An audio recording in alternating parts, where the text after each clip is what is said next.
Grabe, sobrang sakit nga po lalo kapag dumudumi. Dun siya mas namamaga at kumikirot, so sobrang sakit.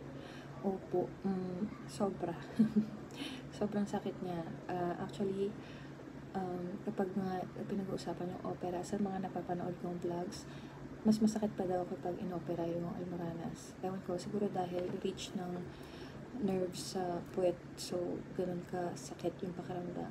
So, ayun nga, maiisipan mo din talagang ipa-opera pag ready ka or financially, mentally, physically, medyo nasa kondisyon ka. Nung time kasi na yun na in-advise na ako magpa-opera, lahat yun, hindi ako ready. So, talagang pinagdasal ko na lang and kumapit sa chance ng mga home remedies, yung naghanap ng cream para mawala. And thankfully, ngayon, nagagawan ko siya ng paraan. Bumabalik pero nawawala rin. Napapasok sa loob and hindi masakit.